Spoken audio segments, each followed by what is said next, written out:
vamos falar.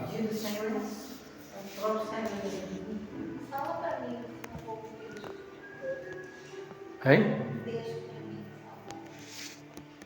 O texto.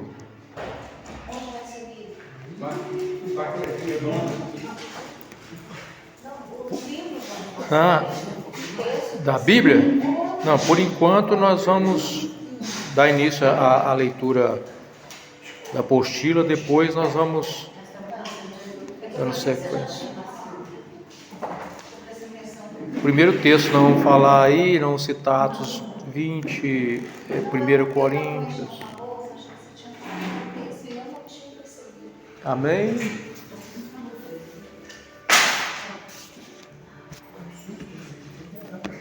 Então, nosso assunto será a ressurreição, domingo cristão e o testemunho histórico. Ressurreição, domingo cristão e o testemunho histórico. Por que nós vamos falar sobre esses tópicos aqui? Porque a ideia do domingo como um dia onde a igreja passou a se reunir para cultuar o Senhor tem ligação com a própria ressurreição de Cristo. Então a igreja começa a se reunir no domingo e o domingo cristão ganha esse destaque na fé cristã. E nós vamos falar sobre o testemunho histórico para que os irmãos entendam que já falamos domingo passado sobre como que Paulo tratou essa questão do sábado, né? Como que ele tratou a questão do sábado. E agora nós vamos falar um pouco sobre essa questão do domingo, como que isso foi tomando parte da vivência cristã. Então vamos lá na apostila, nós temos aí: depois de examinar a criação, que nós fizemos, foi o primeiro assunto nosso sobre a teologia do sábado, examinar o sábado no Sinai, que foi o decálogo, a presença do sábado ali. Depois de examinar o sábado no período dos profetas, também estudamos o sábado no contexto de Cristo dentro do Novo Testamento, seu ministério terreno, e também estudamos o sábado à luz dos textos de Paulo. Depois disso surge uma pergunta inevitável: se a igreja não permaneceu sobre a obrigação sabática mosaica, como os cristãos organizaram sua vida comunitária? Isso é importante, porque se não houve uma obrigatoriedade para a igreja se reunir e descansar observando o sábado, como que a igreja então passou a se organizar como comunidade? A resposta histórica aponta para o crescimento de uma prática marcante. Então preste atenção nessa expressão, o crescimento de uma prática. Por que o crescimento de uma prática? Porque ela já não nasce pronta, ela tem o seu embrião ali com os apóstolos e ela vai se desenvolvendo ao longo da história da igreja. Então, reuniões no primeiro dia da semana, nós encontramos isso constantemente à luz das Escrituras.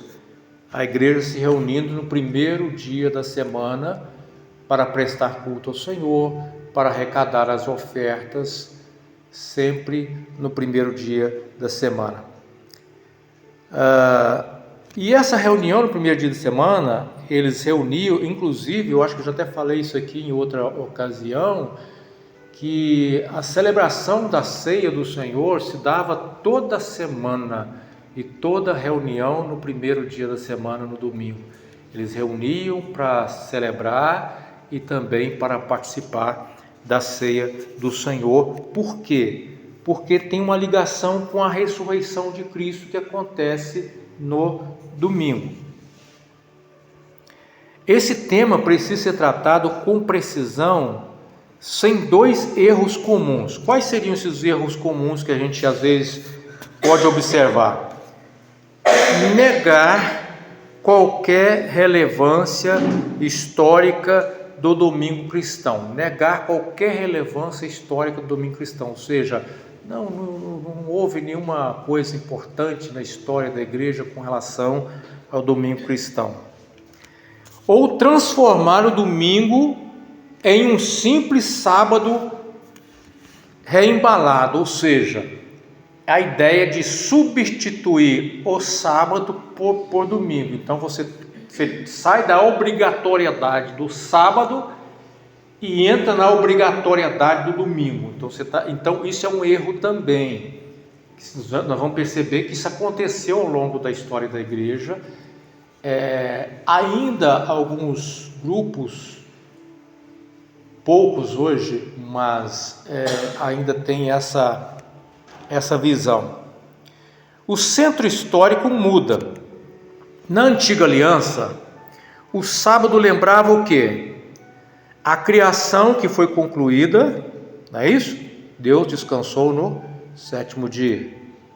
Então o sábado lembrava a conclusão da criação, apontava para o Deus que criou todas as coisas. Também o sábado lembrava a libertação do povo de Israel do Egito. Então, quando o sábado é incluído no decálogo, um dos motivos e ênfase que se dá ao sábado ali é a libertação do povo de Deus do Egito. Também o sábado na antiga aliança lembrava a identidade do povo de Israel e era um sinal da aliança mosaica. Na nova aliança, o evento central passa a ser outro. Qual que é o evento central da nova aliança? Ressurreição. O evento central da nova aliança é a ressurreição. A ressurreição do Senhor Jesus Cristo. Isso altera profundamente o horizonte comunitário da igreja. O primeiro dia da semana nos evangelhos, nós vemos assim: todos os evangelhos destacam que a ressurreição ocorreu no primeiro dia da semana.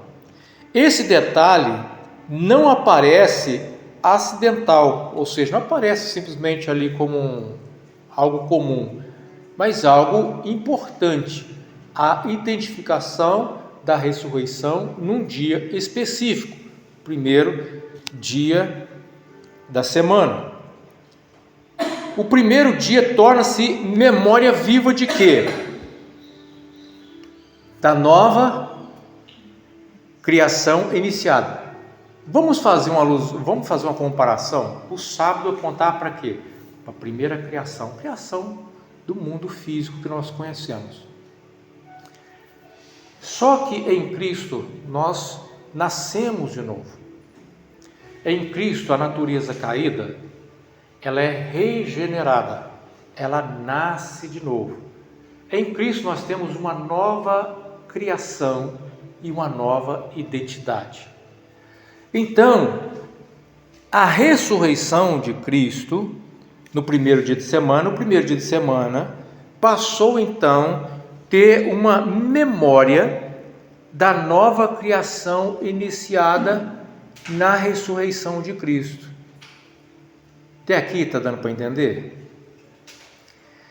Também o primeiro dia da semana é memória viva sobre a vitória sobre a morte. Assim como Jesus ressuscitou, nós, Igreja do Senhor, também iremos ressuscitar. Então, o primeiro dia da semana também passou a trazer essa memória da vitória sobre a morte, do triunfo messiânico, da ressurreição de Cristo, a esperança futura, que é a ressurreição da igreja, o começo de uma nova era redentiva. O calendário cristão passa a orbitar o túmulo vazio. Então o calendário cristão agora tem um olhar para o túmulo vazio, ou para a ressurreição de Cristo. Atos capítulo 20, nós temos a reunião cristã. Em Atos nós lemos que os discípulos estavam reunidos em qual dia? No primeiro dia da semana, para quê? Partir o pão. Lembra que eu falei com os irmãos que no primeiro dia eles reuniam para celebrar a ceia? No primeiro dia da semana, eles estavam reunidos no primeiro dia para partir o pão. Isso sugere um padrão comunitário reconhecível.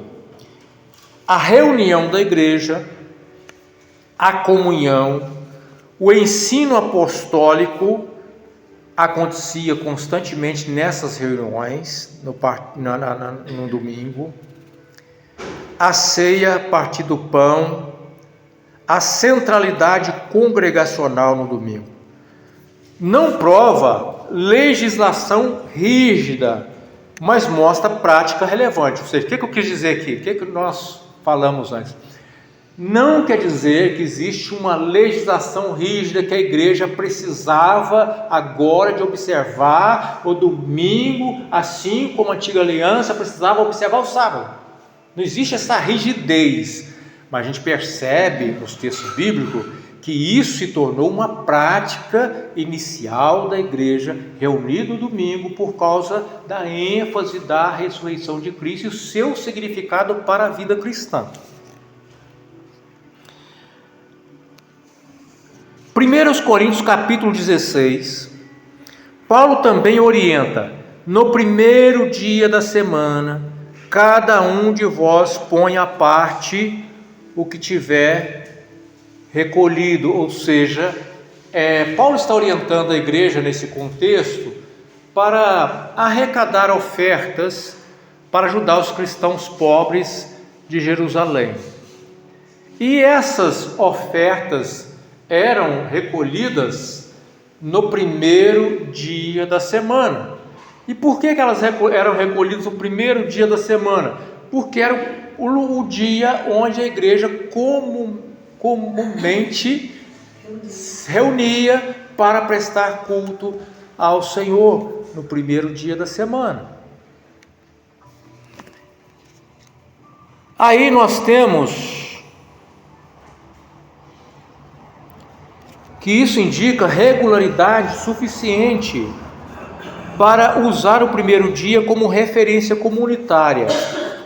Mais uma vez, não aparece aqui de forma casual. Aí nós temos a expressão o dia do Senhor, que aparece em Apocalipse. Apocalipse menciona, João escrevendo, ele fala: fui arrebatado em espírito no dia do Senhor.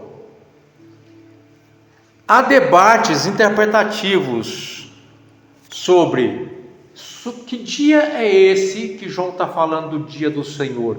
O dia do Senhor como o sábado da antiga aliança, ou o dia do Senhor como já o dia que a igreja já reunia como domingo, tendo como ênfase a obra de Cristo e a sua ressurreição.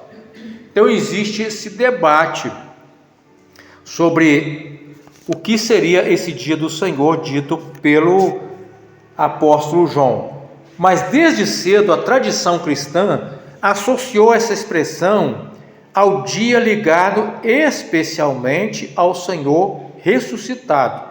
Isso sugere desenvolvimento de linguagem própria da comunidade cristã. Não apenas um dia qualquer, mas um dia marcado por pertencimento ao Kyrios, que é a expressão grega para Senhor.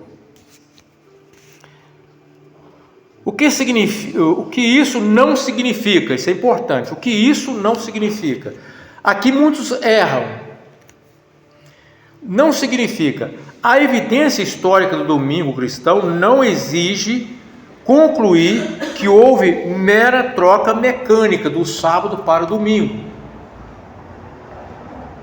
Sábado judaico para o domingo cristão, como se todas as regras legais do Sinai apenas mudasse de data, de sábado para domingo. Então, isso não sugere aqui. O assunto da observância do domingo não sugere essa troca.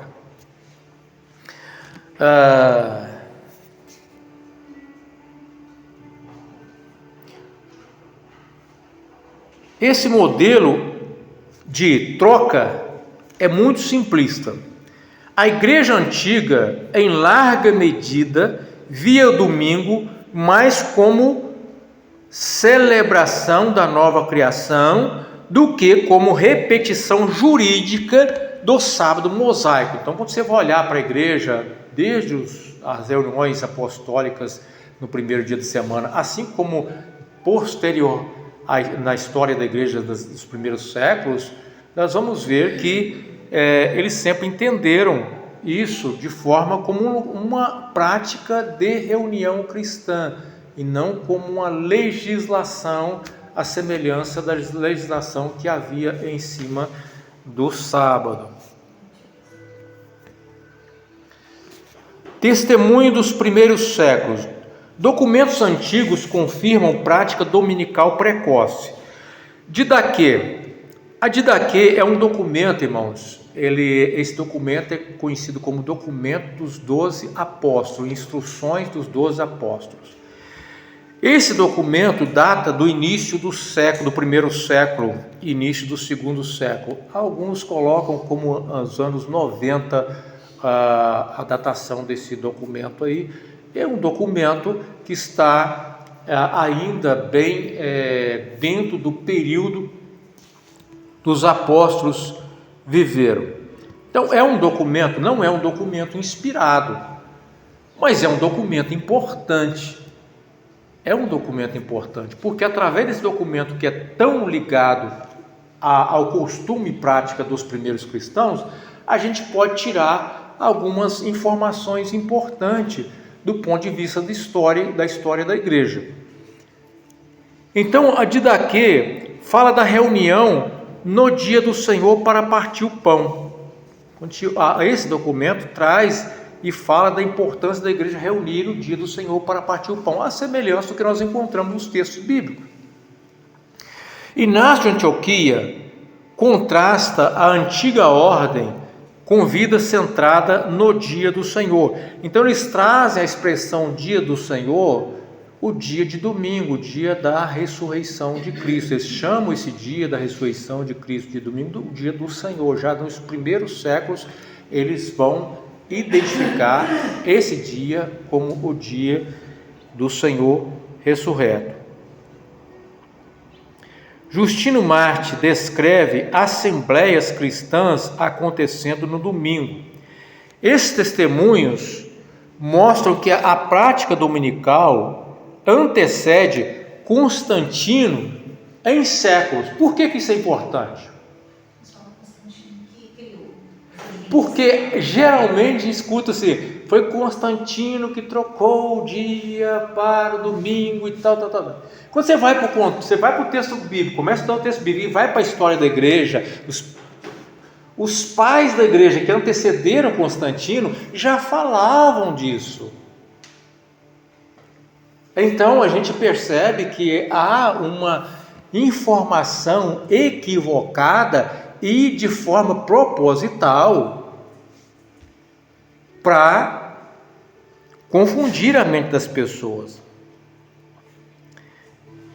Então, isso desmonta a tese popular de invenção romana tardia. A Igreja Católica que inventou isso, né? A Igreja Católica Romana inventou isso, não é isso que a gente escuta?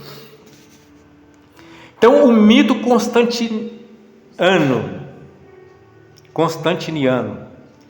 É comum ouvir, o domingo foi criado por Constantino. Historicamente, isso é impreciso.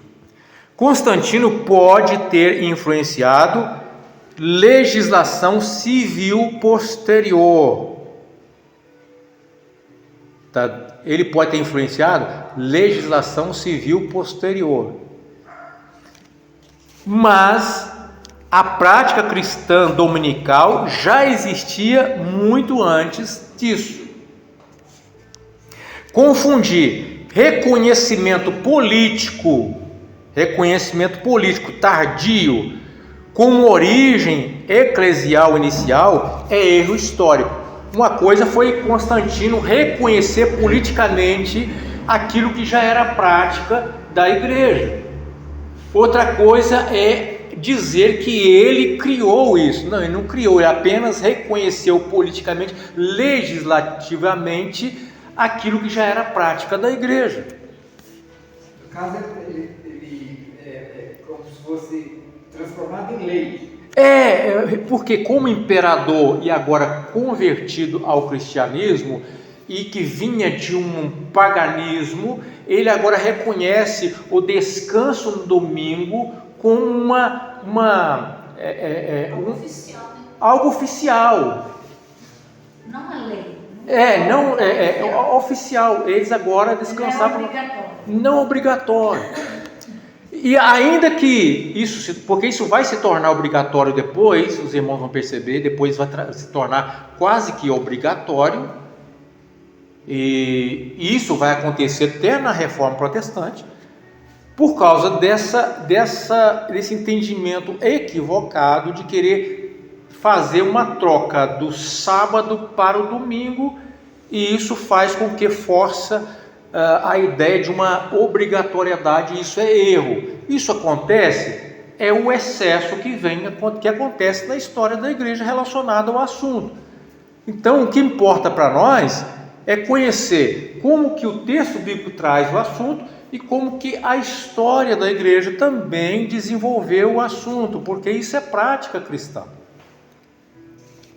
Então, por que o domingo ganhou força?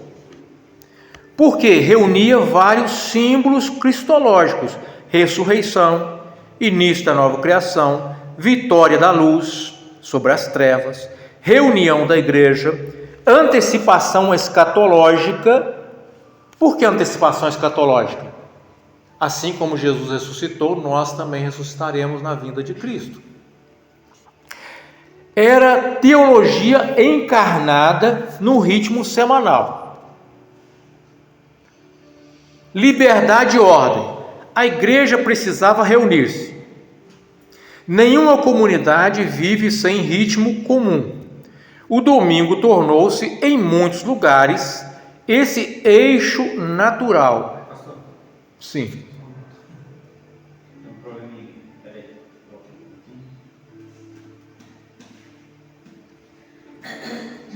Liberdade e ordem.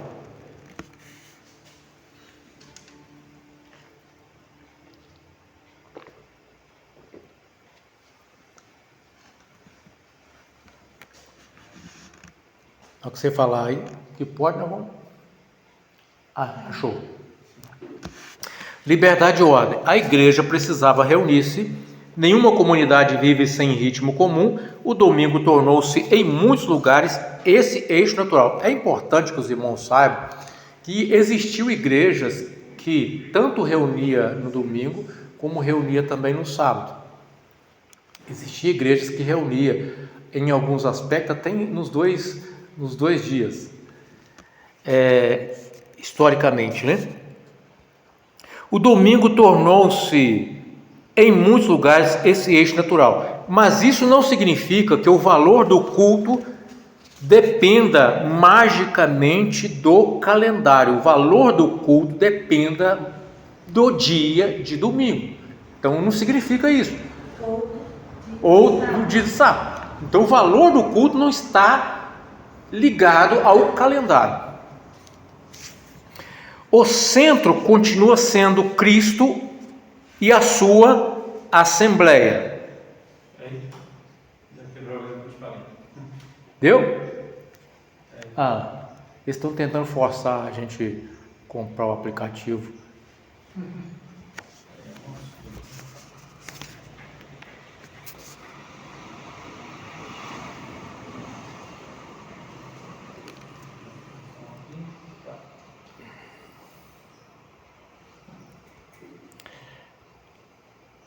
Aplicação moderna. O cristão pode honrar o dia do Senhor, priorizando o culto comunitário, celebrando a ressurreição, organizando descanso e devoção, valorizando a comunhão da igreja, sem recriar legalismo mosaico, ou seja, a prática-se de reunir no domingo é uma prática cristã. Agora, você não pode tornar isso uma obrigatoriedade. Todo cristão agora precisa, não pode trabalhar de forma nenhuma no domingo. Se ele trabalhar no domingo, ele quebrou o domingo. Porque na lei era assim, trabalhou no sábado, quebrou o sábado. Aí trabalhou no domingo, quebrou o domingo. Não existe essa rigidez. Nós reunimos no domingo para cultuar o Senhor, dedicamos ao Senhor, nesse dia, mas não significa que isso se torne uma obrigatoriedade rígida, como era na antiga aliança com relação ao sábado. Frase final: o domingo cristão não nasceu do legalismo, nem de Roma, nasceu da memória viva de um túmulo vazio e de uma igreja reunida ao redor do Senhor ressuscitado. Muito lindo. Não é profundo isso aqui? O domingo cristão não nasceu de um legalismo, obrigatoriedade, troca do sábado para o domingo, não nasceu disso. Nem nasceu de Roma, ou seja, nem foi criação da Igreja Católica. Nasceu de uma memória viva de um túmulo vazio, que foi descoberto que dia? Domingo. E de uma igreja que reunia ao redor do Senhor ressuscitado. Então, é como se o dia domingo fosse uma teologia encarnada, o domingo expressasse a própria fé cristã. Cristo ressuscitou e nós reunimos em torno dele. É mais ou menos isso. Agora vamos para a próxima aí. O decálogo continua. Lei moral, lei mosaica e o quarto mandamento. Aqui nós precisamos trabalhar também, Não prestar atenção nesse primeiro dia do domingo, mas está em João 20, que Maria Madalena foi no primeiro dia da semana. Primeiro dia de semana. Aqui, Primeiro dia de semana descobriram o túmulo vazio. Presta atenção que era no primeiro Então, é por isso que esse dia tornou muito importante para os cristãos, desde os primeiros séculos. Porque você tem toda essa memória viva. Foi de madrugada, estava até escuro. Então vamos lá. Depois de estudar o sábado, nova aliança e prática da igreja primitiva, surge uma das perguntas mais importantes de todo o debate. Os 10 mandamentos continuam para os cristãos? Isso é uma pergunta importante, não é verdade? A resposta curta exige precisão. Sim, em sentido relevante, não em sentido simplista. Por quê?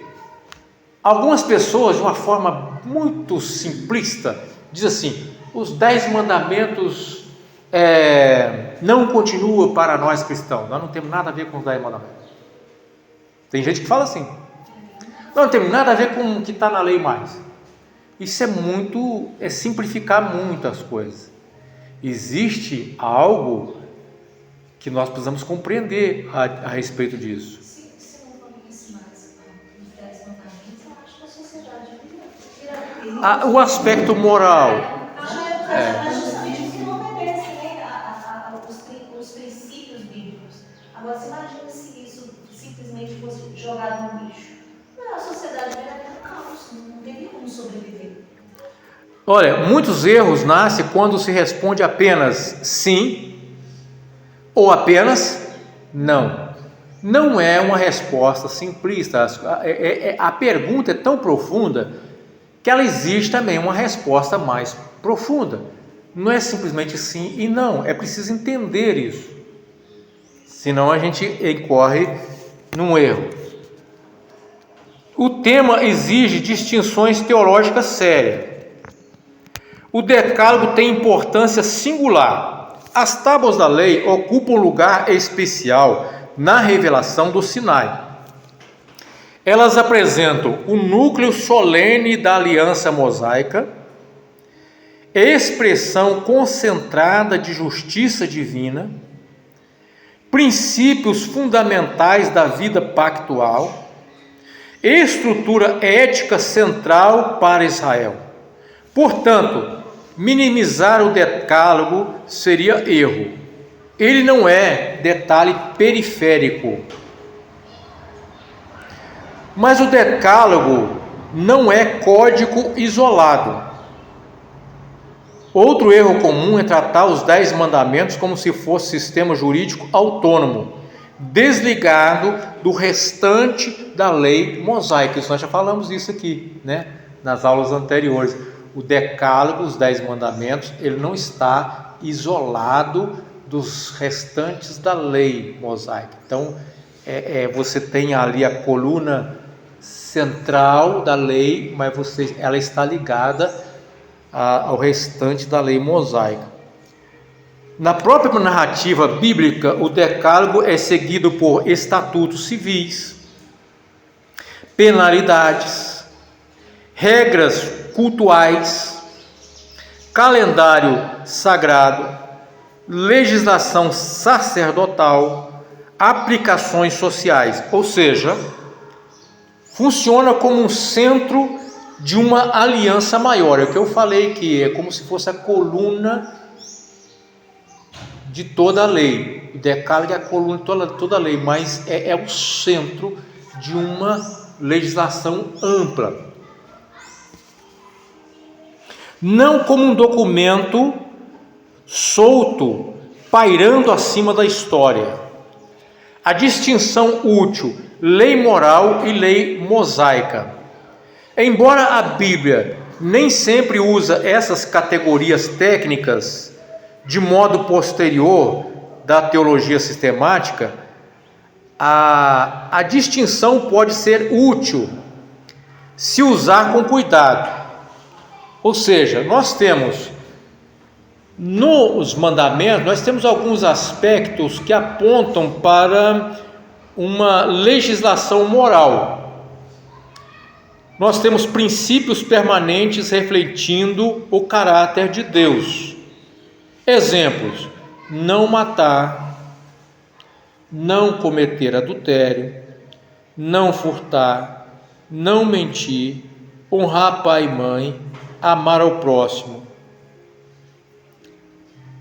A lei mosaica, estrutura pactual nacional dada a Israel, contendo também sinais identitários, calendário religioso, sanções civis, purezas rituais, sacerdócio levítico.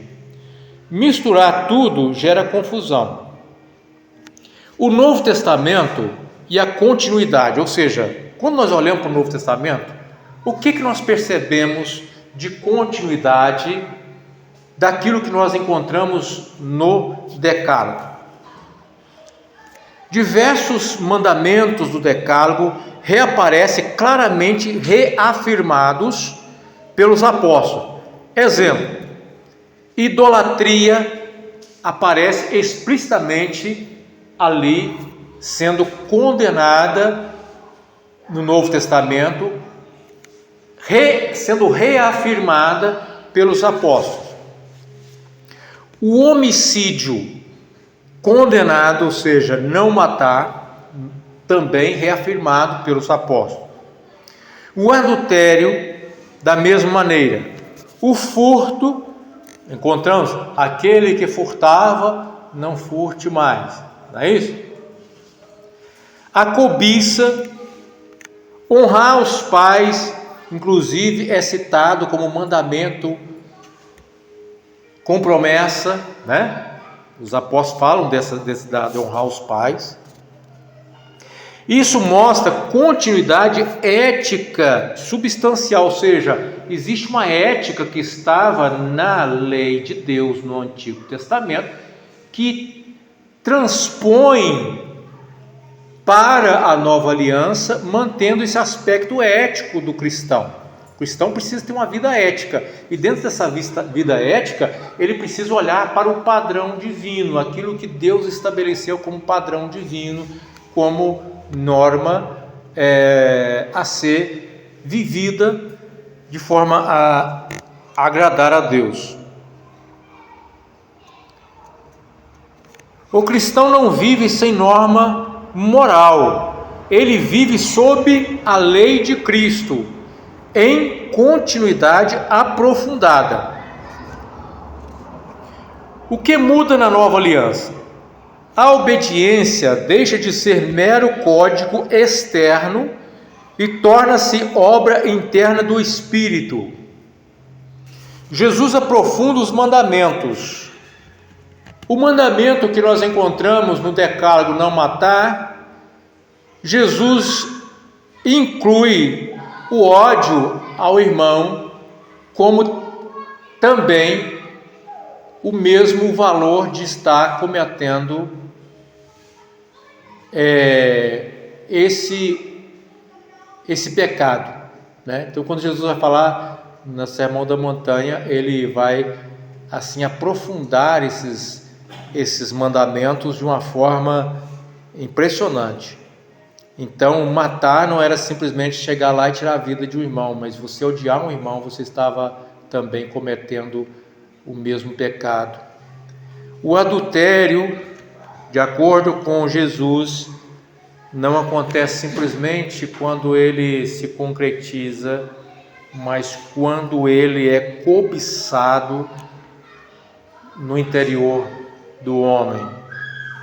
O amor, aqui Jesus vai dizer que não era simplesmente amar o próximo.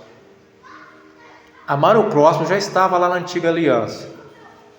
Mas na nova aliança, Jesus agora ele aprofunda isso mais. Não apenas amar o próximo, mas amar os seus inimigos. E isso é difícil. Não é? A doutora Sandra um dia falou comigo, doutora Sandra, ela é espiritualista, né? Ela falou comigo sobre isso aí,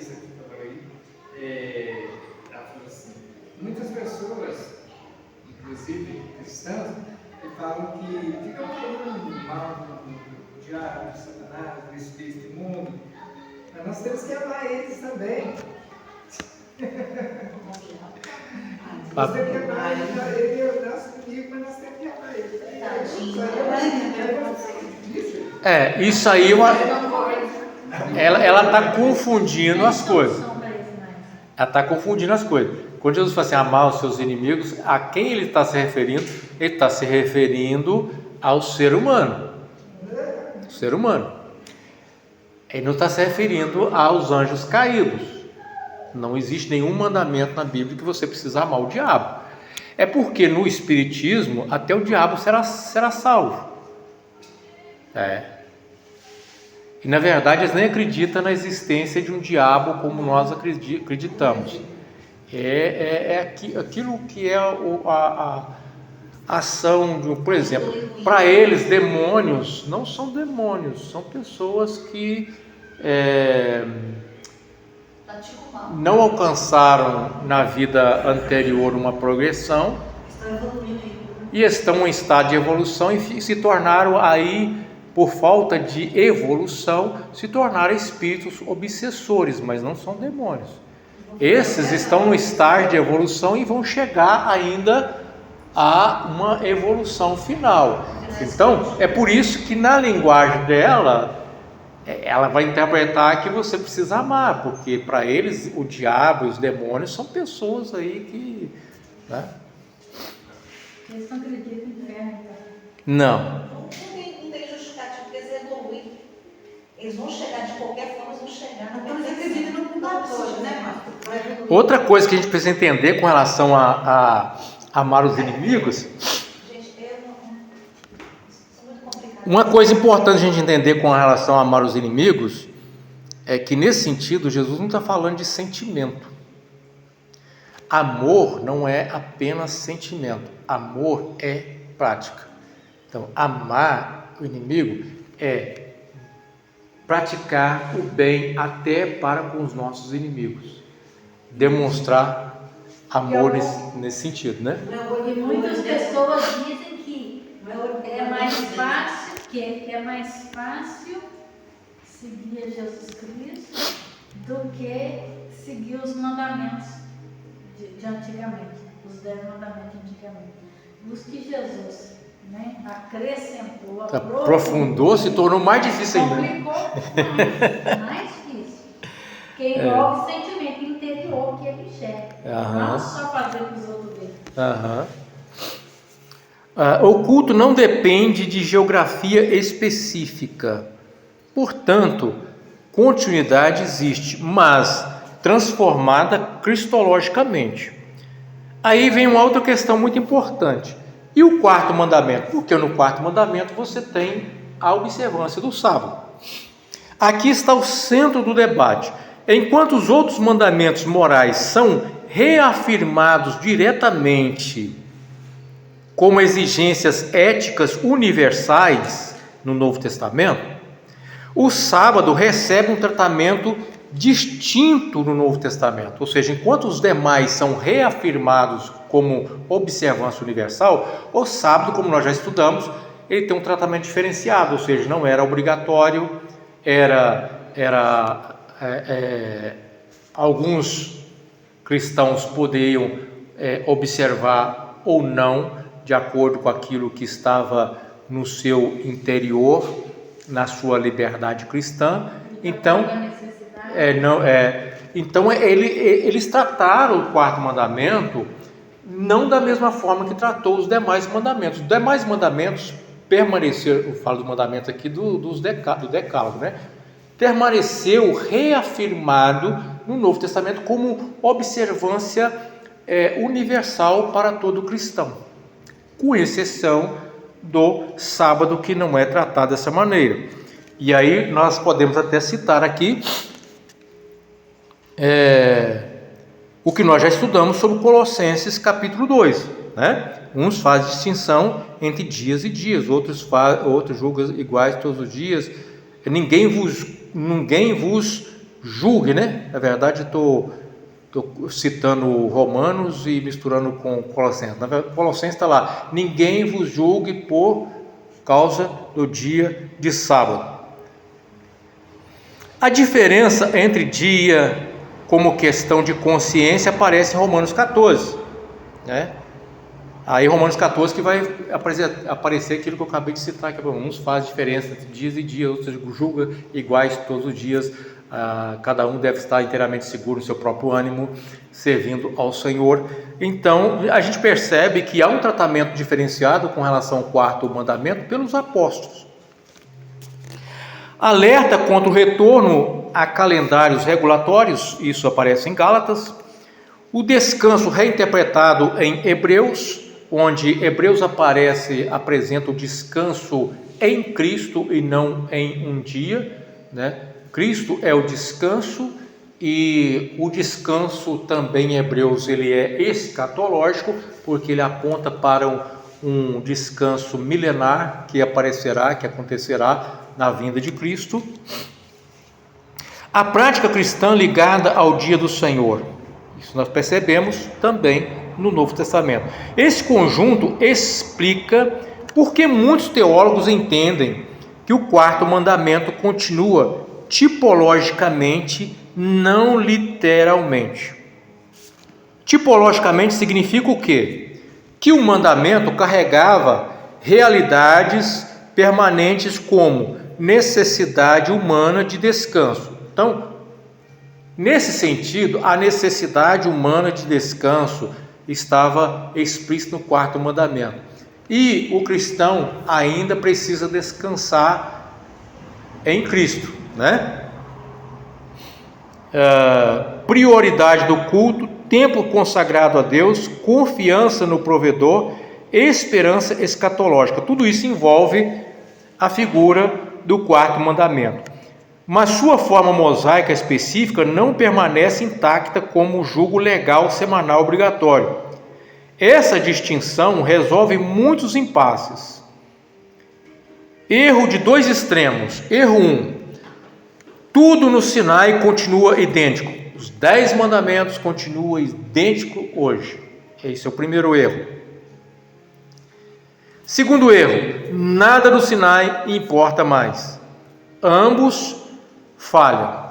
O correto é perguntar como Cristo e os apóstolos receberam e transformaram e aplicaram esse mandamento. A resposta mais forte é: o decálogo continua relevante, mas não como código autônomo acima de Cristo. Ele continua quando lido pelas mãos do ressuscitado. Frase final: o decálogo permanece importante, porém, na nova aliança, não voltamos ao Sinai como sistema. Lemos o Sinai à luz de Cristo. Então, toda leitura que nós fazemos do decálogo tem que ser à luz de Cristo.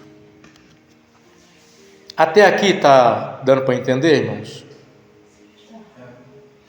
Então, vamos seguir para Hebreus capítulo 4.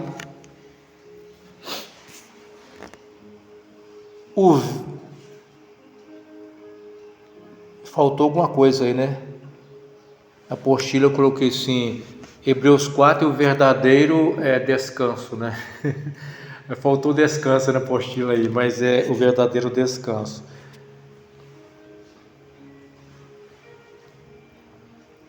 O sábado cumprido em Cristo e a esperança futura. Depois de considerar Gênesis, o Sinai, Jesus, Paulo e a igreja primitiva, falta examinar um dos textos mais profundos do Novo Testamento sobre o descanso, Hebreus 3 e 4.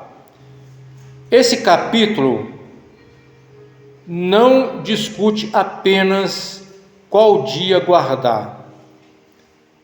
Ele eleva a questão a um nível muito superior. A pergunta deixa de ser meramente calendárica e torna-se redentiva.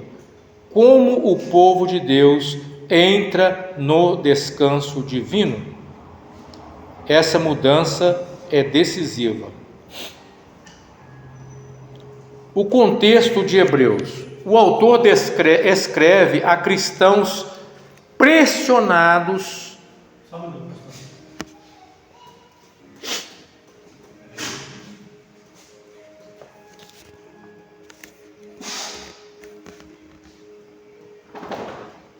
Aí está na parte 11. Só seguir aí desse. Eu acho que só pulou, né? Não, tá. Só seguir. Aqui você não está falando, não? Falei. O sábado cumprido em Cristo. Depois você tem o contexto dos Hebreus. Estou perdido.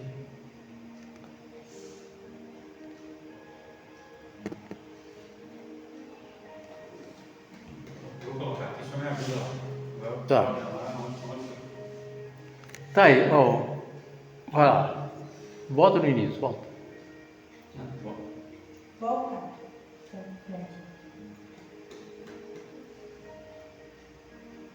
O sábado cumprido em Cristo, tá vendo? Nós lemos isso aqui, estamos lá do lado de lá.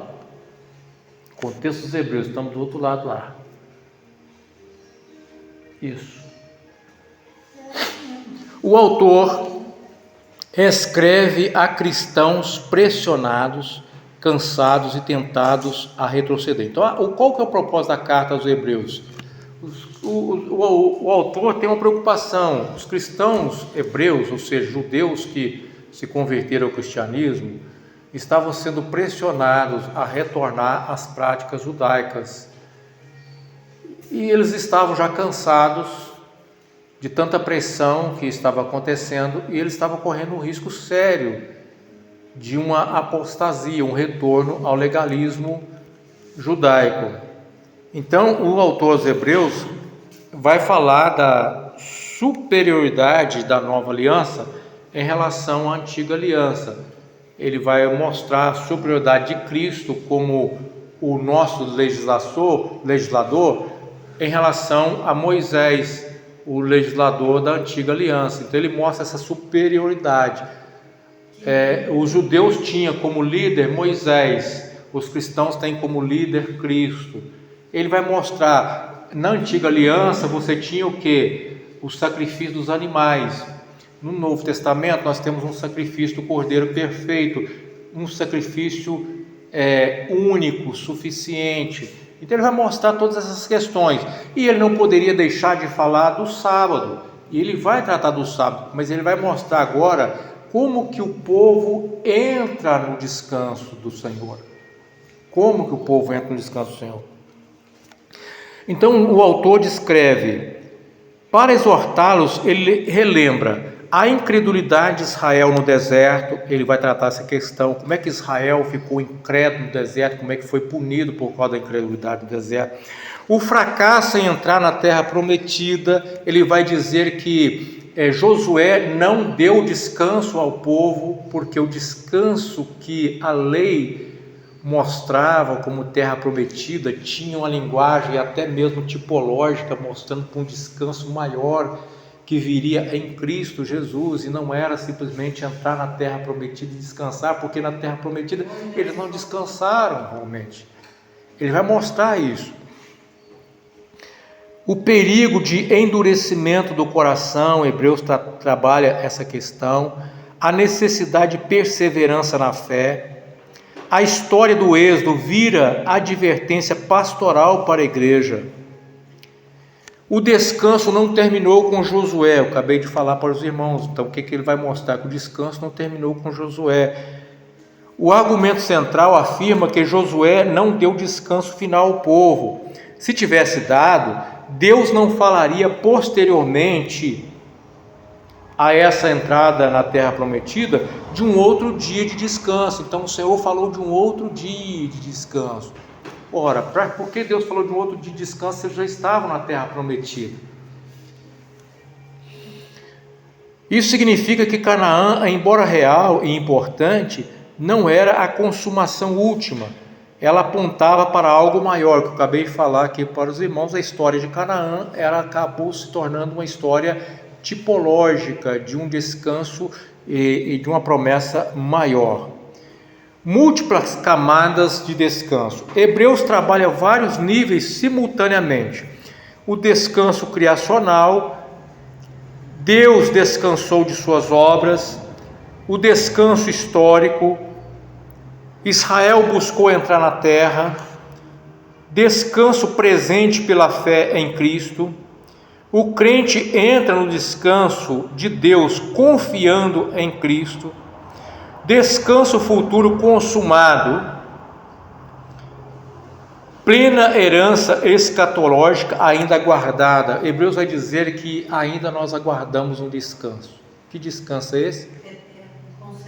Eterno com o Senhor, ressurreição na vinda de Cristo.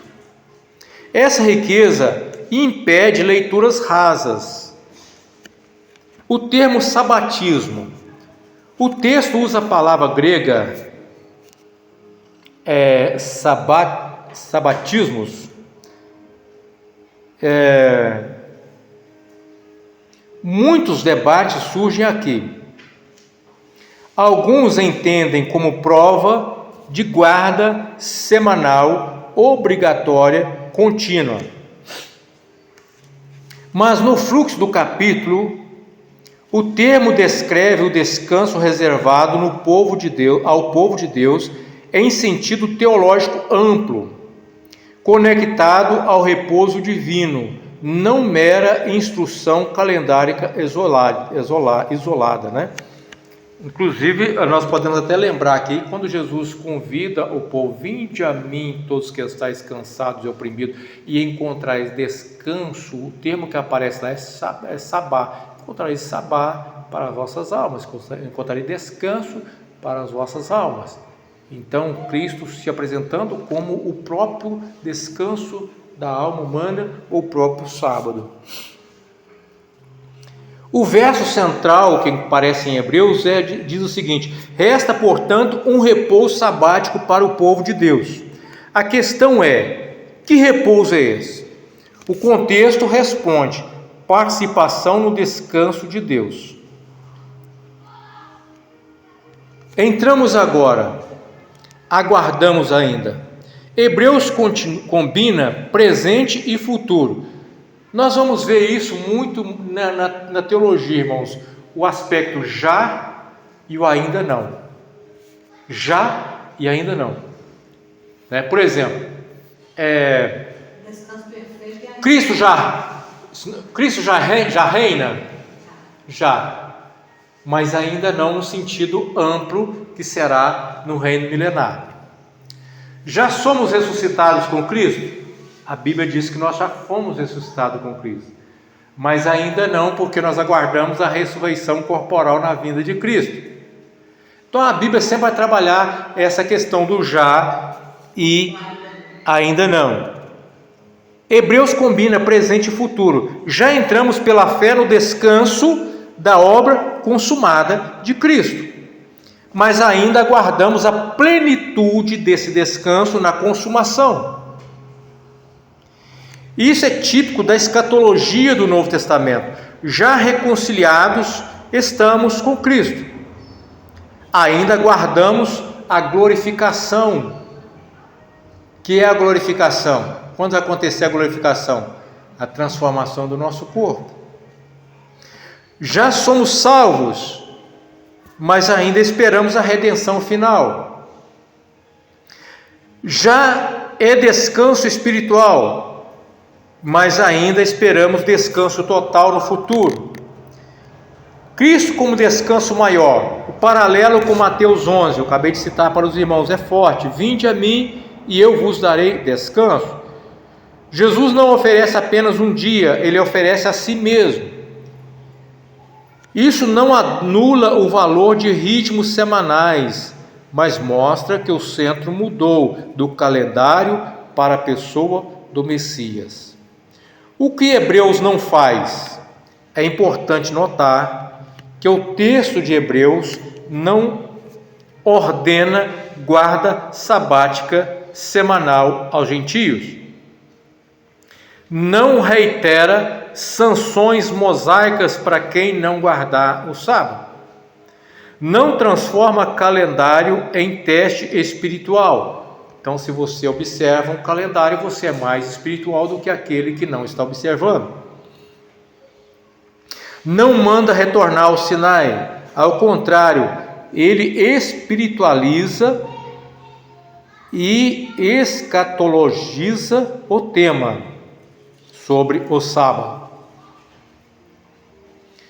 Erro de leitura comum. Alguns reduzem Hebreus 4 a prova definitiva de guarda do sábado. Isso empobrece o argumento do autor. Ele está tratando de perseverança, fé, incredulidade, promessa, participação na obra divina, descanso eterno. O horizonte é muito maior. Aplicação pastoral. O crente vive Hebreus 4 quando? Quando é que o crente vive Hebreus 4? Aliás, vamos fazer um negócio aqui? Vamos abrir Hebreus 4? Descanso do Senhor. Enquanto descanso será na segunda, terça, quarta. Vamos abrir o Hebreus 4 aí?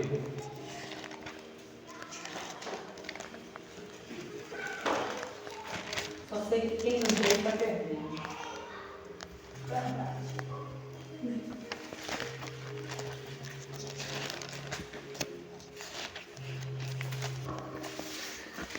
Hebreus 4. Oi?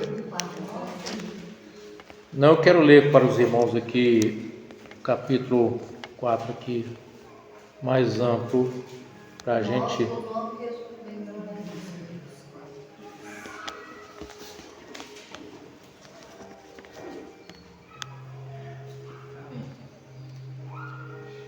Temamos, pois, que porventura, deixada a promessa de entrar no seu repouso, pareça que alguns de vós fiquem para trás, porque também a nós foram pregadas as boas novas, como a eles, como a quem? Como aos judeus. Mas há palavras, os judeus aqui que estavam voltando a... Mas a palavra da pregação nada lhes aproveitou, porquanto não estava misturada com a fé naqueles que a ouviram. Porque nós, o que temos crido, entramos no repouso, tal como disse: assim jurei na minha ira que não entrarão no meu repouso, embora as suas obras estivessem acabadas desde a fundação do mundo. Então, nós entramos no repouso, porque em certo lugar disse ainda, do dia 7º, repousou Deus de todas as suas obras no 7º dia. E outra vez nesse lugar, não entrarão no meu repouso, visto pois que resta alguns entre nele, e que aqueles a quem primeiro foram pregadas as boas novas, não entraram por causa da desobediência. Determina outra vez um certo dia, hoje. Que dia? Hoje. Dizendo por Davi, muito tempo depois, como está dito: hoje, se ouvirdes a sua voz, não endureçais o vosso coração. Porque se Josué lhes houvesse dado repouso, não falaria depois disso de outro dia. Portanto, resta ainda um repouso para o povo de Deus. Porque aquele que entrou no seu repouso, ele próprio repousou de suas obras, como Deus das suas.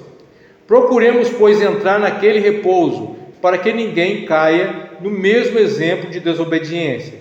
Porque a palavra de Deus é viva e eficaz e mais penetrante do que qualquer espada de 2 gumes, e penetra até a divisão da alma e do espírito, e das juntas e medulas, e é apta para discernir o pensamento e intenções do coração.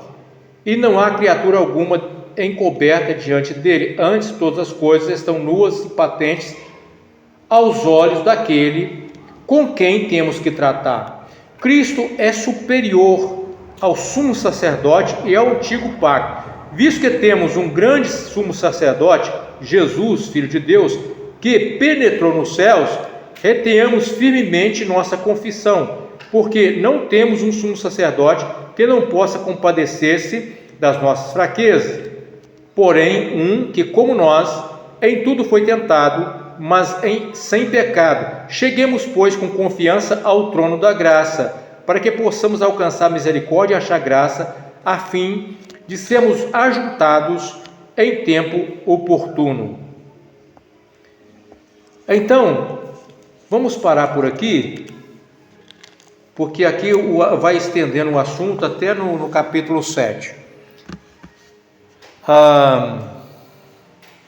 Hebreus 4. O crente vive Hebreus 4 quando descansa da autojustificação. Quando o crente quer sempre autojustificar, eu sou bom, eu sou fiel, eu sou mais espiritual, porque eu faço isso, faço aquilo, e aí o crente não descansou ainda em Cristo, ele ainda está fora do descanso. Então ele descansa da autojustificação quando ele vive Hebreus 4, ele descansa em Cristo, a justificação dele não está nos seus atos, mas na própria obediência de Cristo. Quando ele confia na obra de Cristo, quando ele persevera em meio à opressão, quando ele rejeita a incredulidade, quando ele aguarda a cidade futura, esse descanso começa agora, no dia chamado hoje. Que dia é o hoje? O hoje é hoje, agora. Amanhã nós voltaremos aqui e podemos dizer assim, hoje. Então hoje, esse é o dia do descanso de todo cristão, hoje.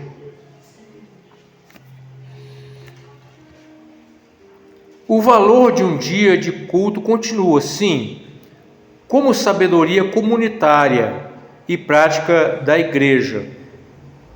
Então você tem um valor de um dia de culto. Mas isso é diferente de afirmar que Hebreus reinstala a antiga forma jurídica do quarto mandamento. A frase final aqui é: o sábado semanal anunciava algo maior. O que anunciava?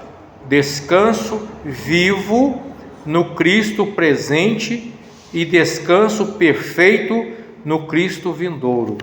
Então, hoje nós temos um descanso vivo no Cristo que está presente conosco. Quais dias? Todos os dias. Todos os dias. Hoje. Todos os dias. Então nós descansamos em Cristo todos os dias. O descanso nosso é um descanso vivo em Cristo.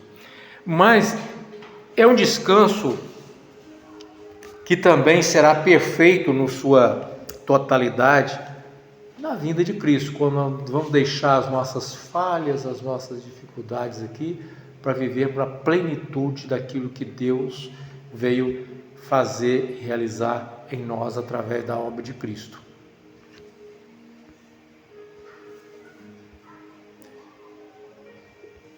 Vamos seguir. Refutando o sabatismo moderno. Aí nós temos adventismo, legalismo e falsos testes de fidelidade. Depois de percorrer a Escritura e a história da igreja, chegamos ao terreno prático atual, ou seja, a prática de tudo isso que nós aprendemos. O sabatismo moderno aparece em formas distintas. Alguns são mais moderados e devocionais. Alguns guardam o sábado, um aspecto devocional, mas sem torná-lo uma legalidade, uma legislação obrigatória, uma prova de fidelidade, uma prova de superioridade. Alguns são mais equilibrados do que outros. Outros transformam a guarda do sábado em critério de ortodoxia, ou seja, o que é ortodoxia? De doutrina correta. Você só é correto biblicamente aquele que está guardando o sábado. Prova de remanescente verdadeiro. Só é o verdadeiro remanescente salvo é aquele que guarda o sábado. Ou requisito superior de fidelidade, ou seja, quem guarda o sábado está mais avançado e evoluído espiritualmente do que quem não guarda o sábado. Essas versões mais fortes precisam ser respondidas com clareza. Nosso alvo não é hostilizar contra pessoas sinceras. Muitos desejam obedecer a Deus. O problema não é sinceridade. O problema é fundamento bíblico insuficiente.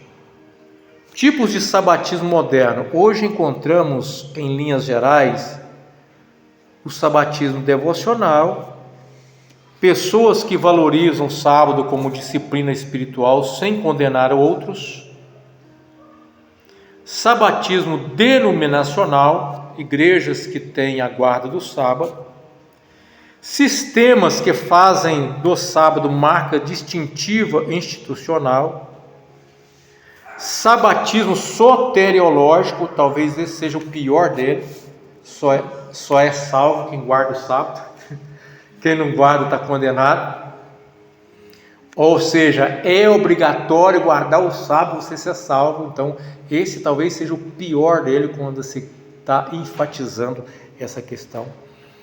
É ensino de que guardar o sábado se torna critério final de aceitação divina, ou seja, você pode, enquanto você não guardar o sábado, você não será aceito por Deus, né? Ou talvez, em termos assim mais adventistas, hoje Deus aceita os que guardam o domingo.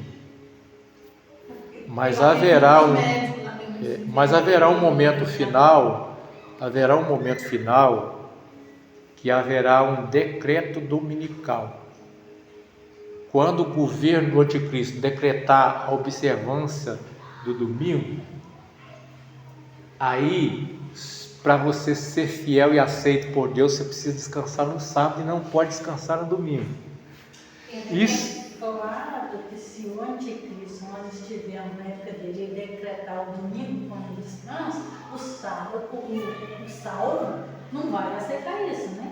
O salvo descansa em Cristo. Nós descansamos em Cristo, nós não descansamos num dia. Se ele decretar na segunda, o Cristo salvo não vai aceitar, não vai ser conivente. Então, a ideia é porque eles têm uma ideia equivocada de que a marca da besta é o domingo. E não existe, irmãos, isso. E não existe. Então, aí eles constroem toda uma teologia em cima disso. Eu já ouvi gente falar. Aí para eles é o sábado e o contrário é o domingo. Entendeu? Na ideia deles. Então, aí, o que eles constroem a teologia em cima disso aí? E aí eles vão dizer o seguinte, que o remanescente fiel, que será aceito por Deus, eles vão dizer, hoje, todas as igrejas que guardam domingo está salvo, mas haverá um momento que os fiéis vão ser aqueles que vão guardar o sábado. Aí, quem estiver guardando domingo não será salvo. Será salvo só o remanescente fiel sabático. Então, isso é uma distorção do que está. Aquele lá do meio desse que não pode frequentar o templo do sábado.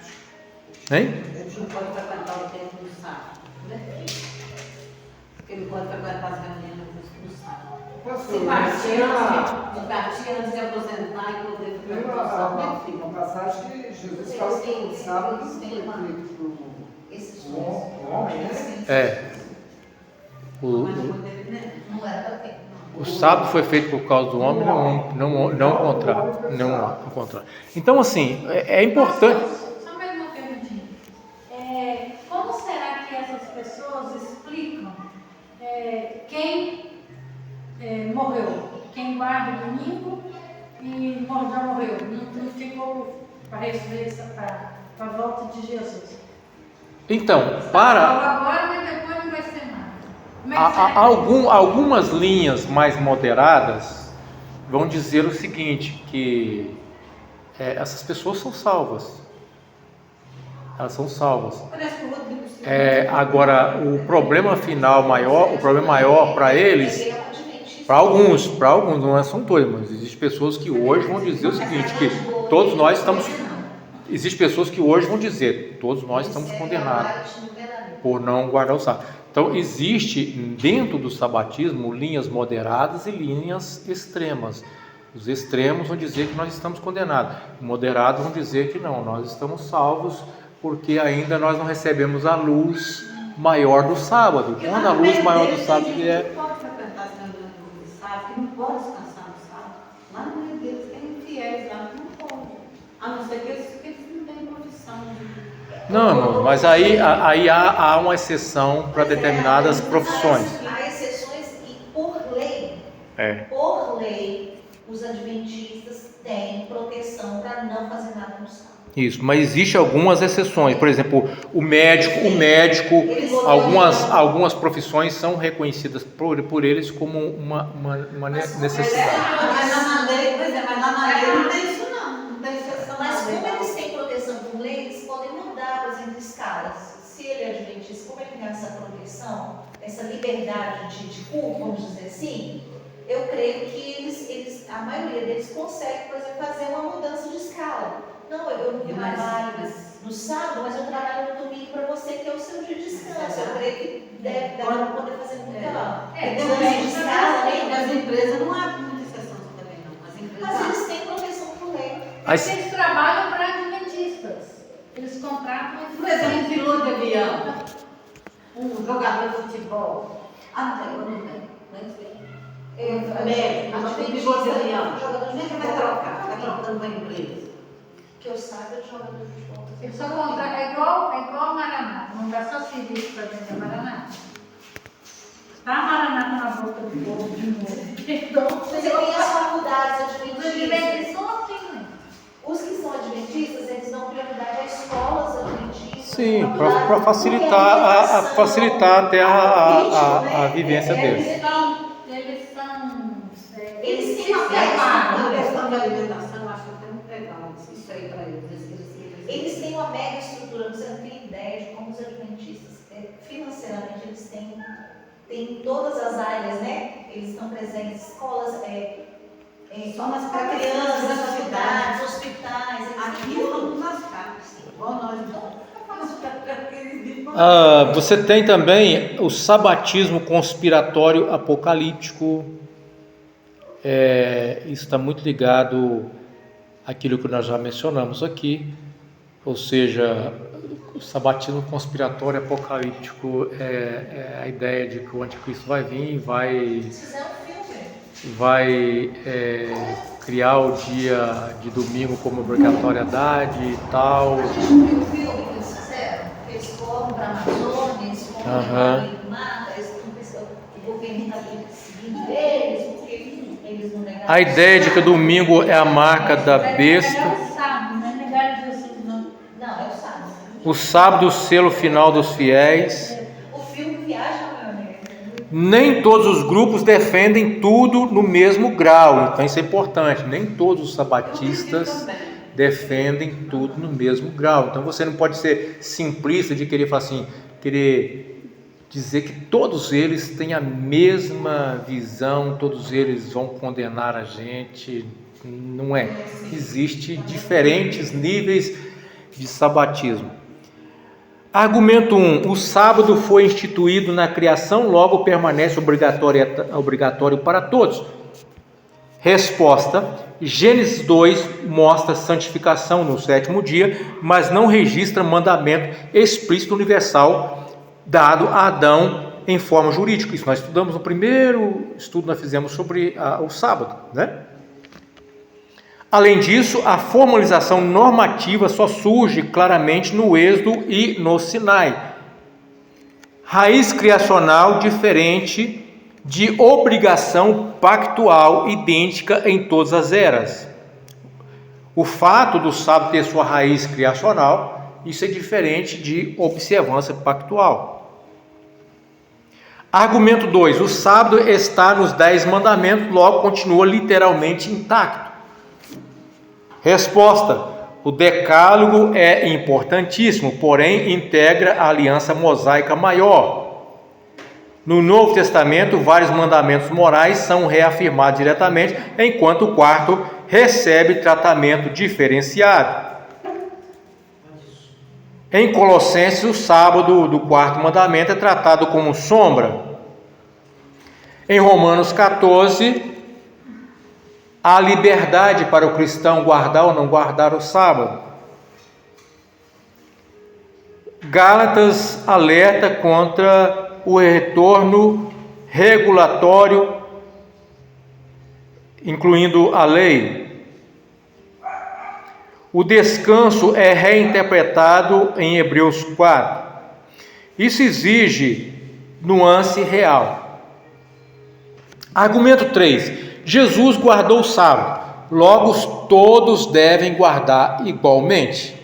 Resposta. Jesus viveu sob a lei, em contexto judaico pré-cruz. Pelo mesmo raciocínio simplista, seria necessário impor também peregrinações festivais, porque Jesus peregrinou nas festas. Sistemas templário, porque Jesus ia no templo judaico. Sacrifícios prescritos, porque Jesus participou dos sacrifícios, porque ele estava também debaixo da lei. Inclusive, quando ele nasce, os pais levam e oferecem o sacrifício quando é apresentado Jesus.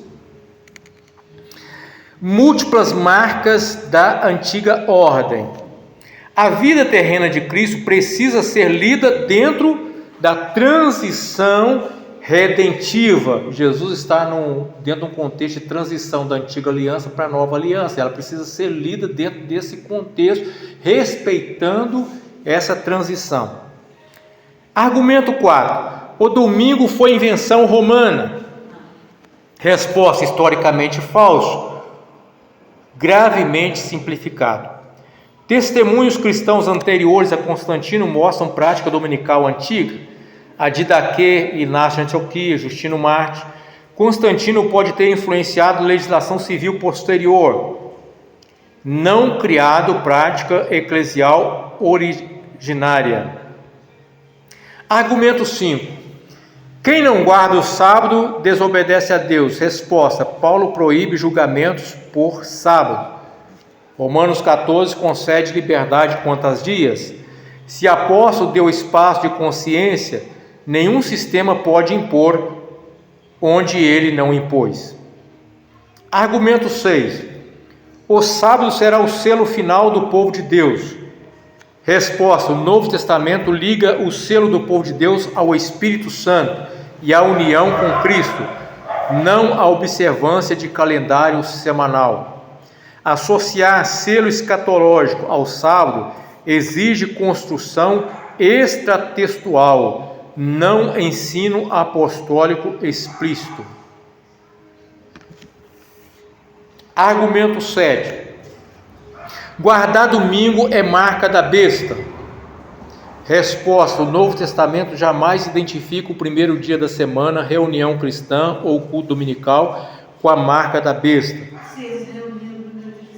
A marca está ligada à lealdade idólatra, ao poder anticristão. Como que a pessoa vai colocar o domingo na testa ou na mão de Deus? Pois é. Porque na Bíblia está falando que a marca será física, assim. Exatamente. Ou na mão da pessoa lá, ou na testa da pessoa. É porque o que acontece? Existe uma discussão teológica se a marca na mão, na testa é literal ou é apenas uma figura de linguagem para representar a lealdade do povo ao governo anticristão. Para mim, é as duas coisas. Ela é tanto literal para identificar quem está relacionado ao sistema, está submisso ao sistema anticristão, como também ela é expressão de lealdade ao sistema. Então, para mim, eram as duas coisas. Então, o Novo Testamento jamais identifica o primeiro dia da semana, reunião cristã e culto dominical, com a marca da besta. A marca está ligada a quê? A lealdade idólatra ao poder anticristão e não a simples nomenclatura de dias. Então a marca da besta está relacionada. É por isso que eu falo, irmãos, quando a marca da besta estiver em evidência, o cristão vai saber o que é, porque ele precisa saber para ele tomar decisão se vai estar do lado de Deus ou se vai submeter ao governo anticristão. A Bíblia está falando que se a pessoa aceitar. Se aceitar, ele vai ter consciência. Ela vai ter consciência do que vai estar aceitando. Então, essas teorias conspiratórias, olha, irmãos, quando surgiu, nós temos que tomar muito cuidado com isso, porque quando surgiu a vacina para o Covid, logo nas primeiras vacinas, aí espalharam um vídeo que ia matar não sei quantas pessoas, que aquilo ali fazia parte do plano do anticristo de exterminar os cristãos. Aí o que acontece? Teve um jovem que começou a ficar desesperado. Eu estava lá ainda. Começou a ficar desesperado com medo, porque ouviu isso, tinha tomado a vacina. Então é preciso ter cuidado com as teorias conspiratórias. Então, por exemplo, cuidado, você já está marcado pela besta. Espera aí, não. Quando vier, você vai saber. E você vai ter pressão, você vai ser pressionado em permanecer fiel a Cristo ou se submeter ao anticristo. Você vai poder escolher, né? Esse tipo de leitura gera o quê? Medo religioso.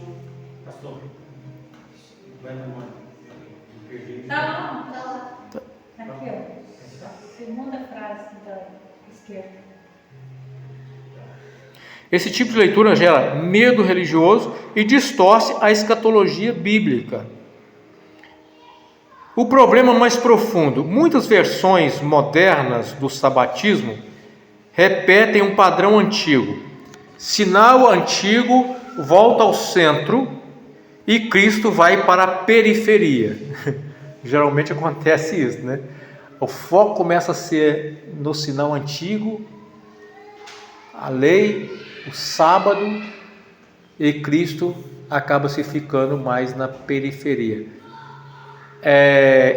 Acaba acontecendo mais ou menos o que aconteceu com a igreja de Laodiceia. Claro que a igreja de Laodiceia não estava aqui tratando a questão do sábado, mas você percebe quando Cristo lá de fora batendo para entrar, para assumir uma posição que é dele na igreja, e que ele tinha sido deixado para a periferia. O lugar que é de Cristo foi se tomado pelos interesses humanos, né?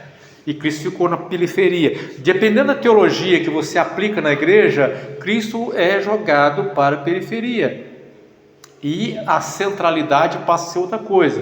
Ela passa a ser, às vezes, um dia da semana, ela passa a ser o nome de uma instituição, ela passa a ser ela passa a ser a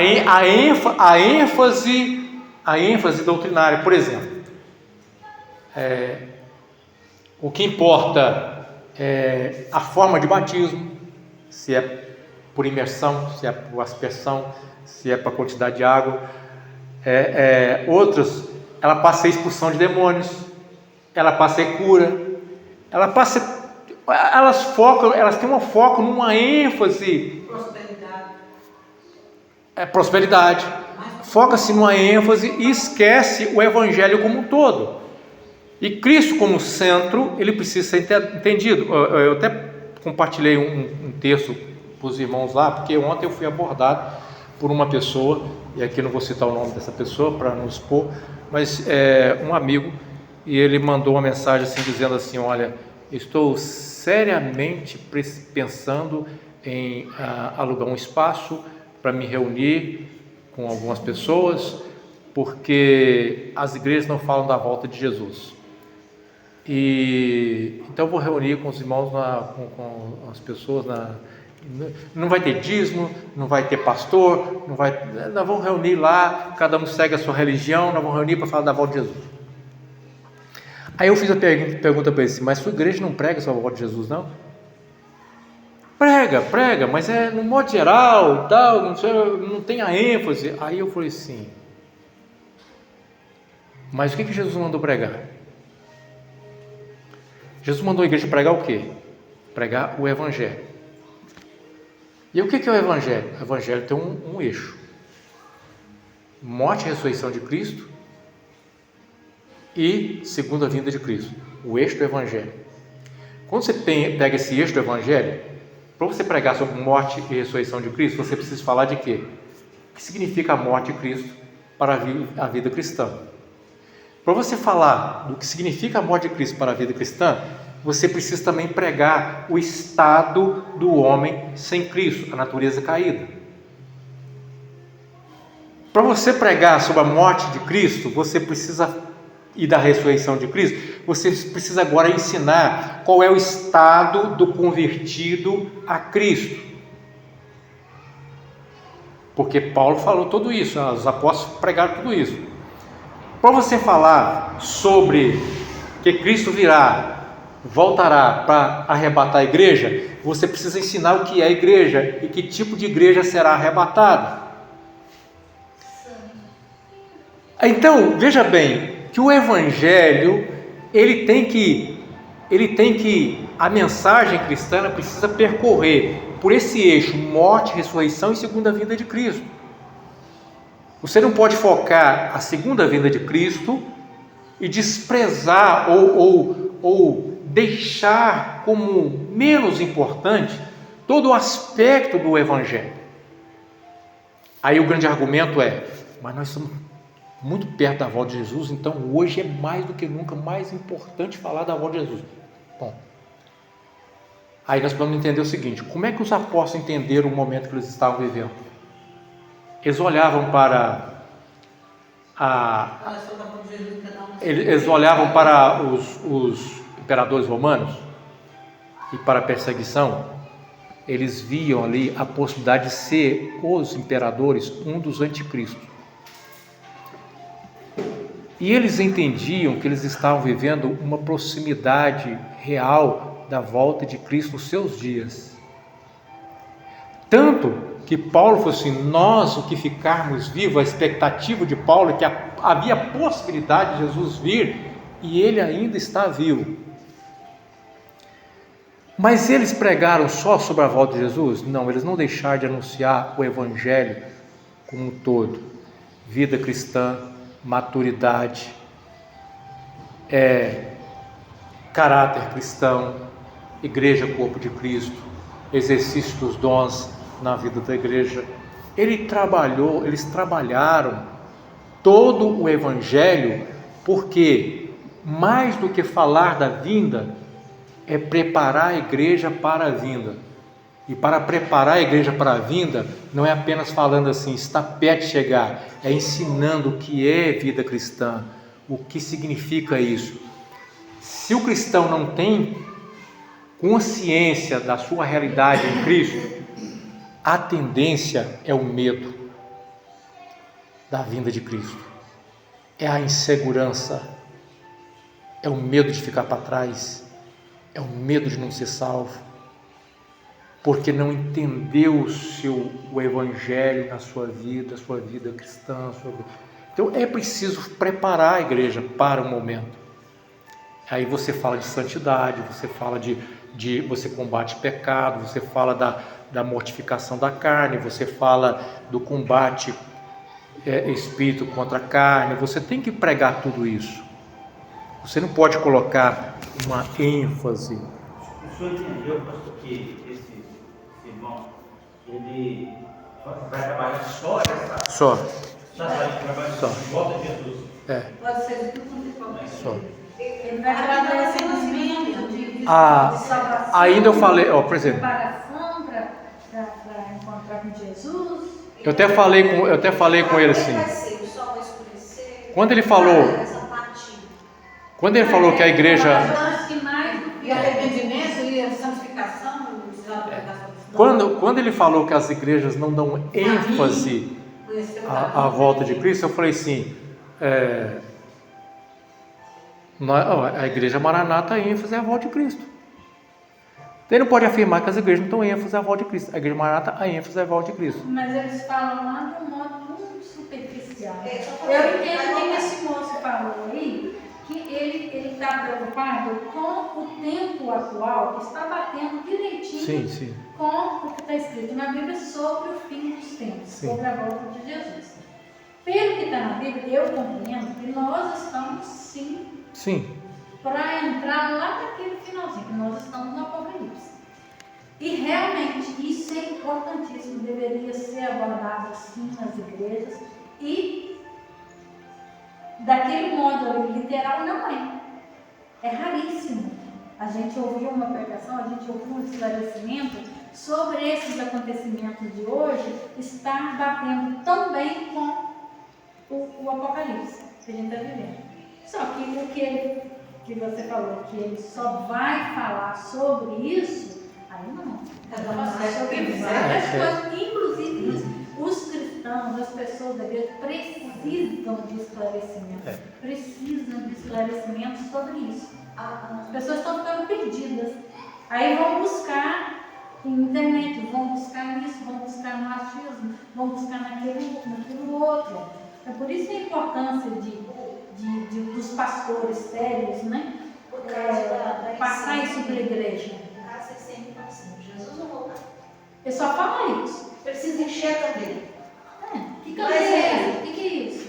Preparar como? A questão... Porque a sua vida tem que estar para você ser arrebatado. Só falo, é o que eu falei, eu só falo superficialmente. Porque eu tenho que estar preparada. A questão... Eu não vou ver Jesus voltar literalmente, mas eu vou morrer. As pessoas precisam de detalhes, as pessoas precisam de esclarecimento. A questão é o seguinte, olha, vamos... É ajustar a vida. Vamos pegar aqui, Isso aí vai pegar.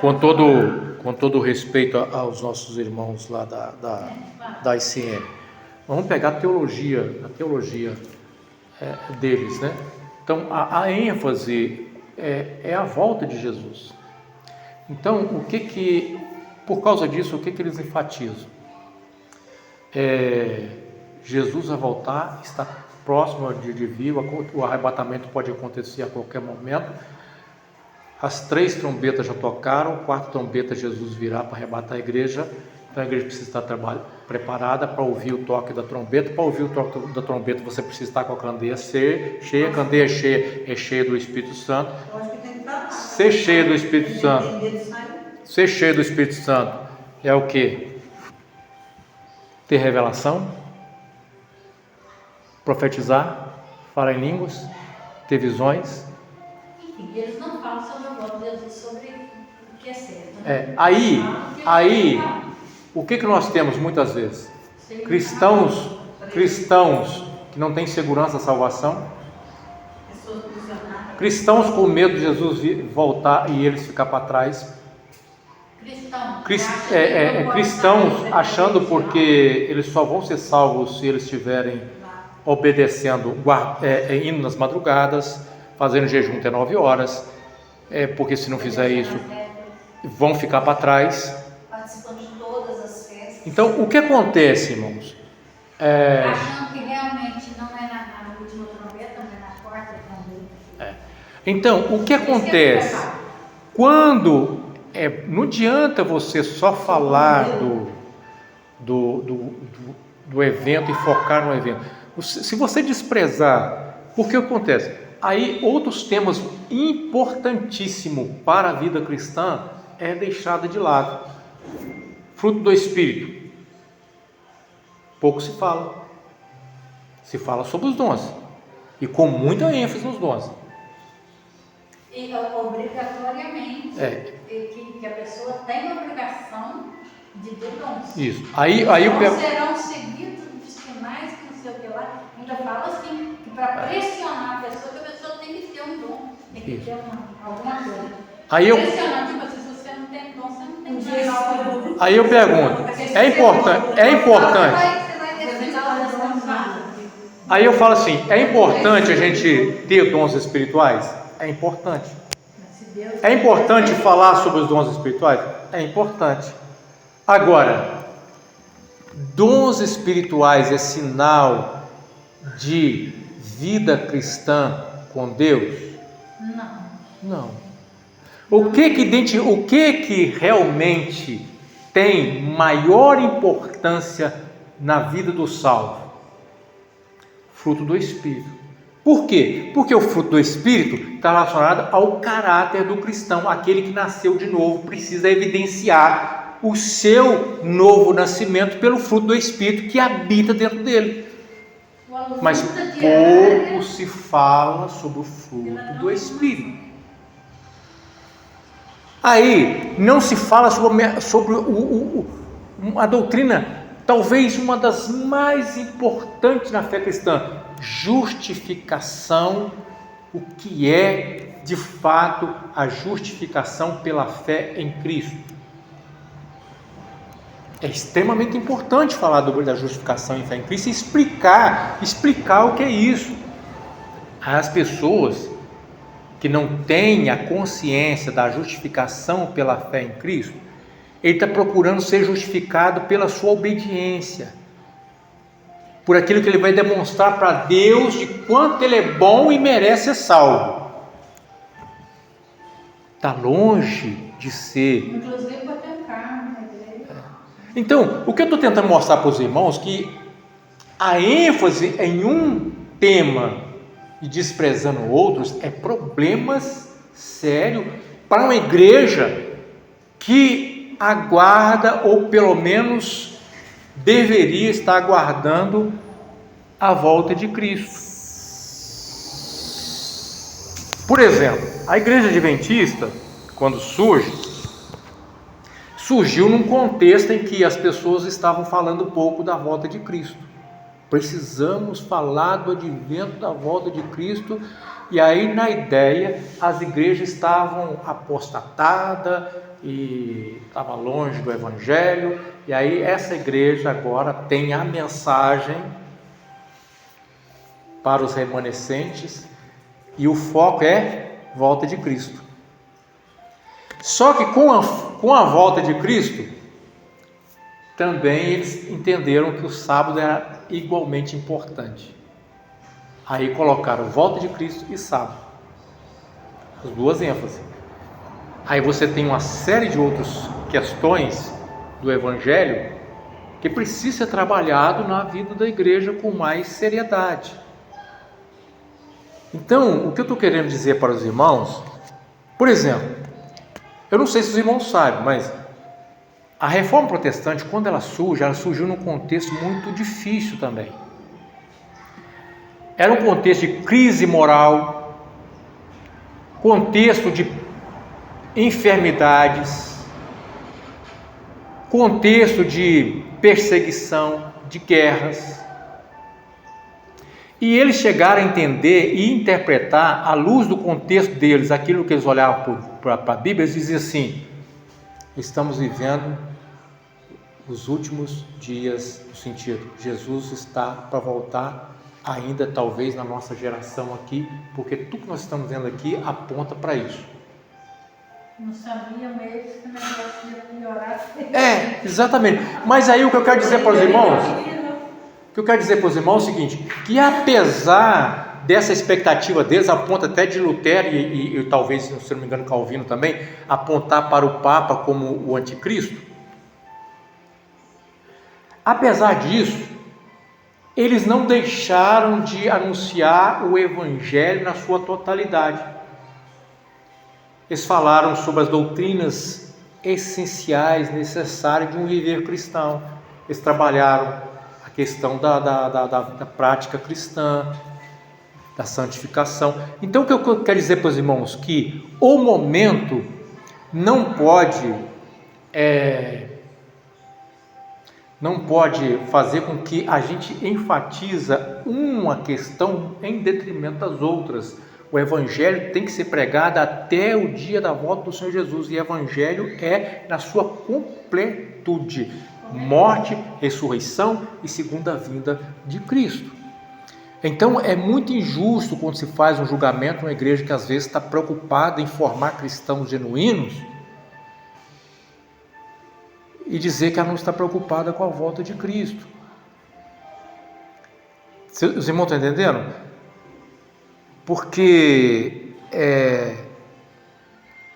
se uma igreja for formar cristãos genuínos, mesmo falando menos do que às vezes gostaria sobre a volta de Cristo, e Jesus voltar, e uma igreja que falou o tempo todo sobre a volta de Cristo, mas não preocupou em formar cristãos genuínos, qual será a diferença na volta?